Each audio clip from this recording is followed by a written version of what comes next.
సగ్గుబియ్యం పెసరపప్పు పాయసం టేస్ట్ అయితే చాలా బాగుంటుంది. చాలా సింపుల్గా చేసేసుకోవచ్చు. ఇప్పుడున్న ఎండలకి బాడీ హీట్ని కూడా తగ్గిస్తుంది. ఎలా చేసుకోవాలి వీడియోలో చూసేయండి. ముందుగా కుక్కర్ తీసుకొని ఒక గ్లాస్ పెసరపప్పు వేసుకొని వాటర్ వేసి ఒక 3-4 టైమ్స్ వాష్ చేసి తీసుకోండి.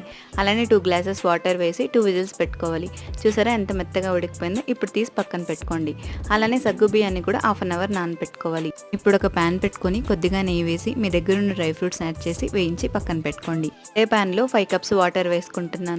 2 యాలకులు ఆల్రెడీ నానబెట్టుకున్నాం కదా, సగ్గుబియ్యం వేసి ట్రాన్స్పరెంట్ అయ్యేంత వరకు ఉడికించుకోవాలి. అనే మనం ఆల్రెడీ ఉడికించి పక్కన పెట్టాం కదా, పెసరపప్పు 1.5 కప్పు బెల్లం, కొద్దిగా ఉప్పు, డ్రై ఫ్రూట్స్ యాడ్ చేసుకొని ఒకసారి బాగా మిక్స్ చేసుకొని ఉడికించుకోవాలి.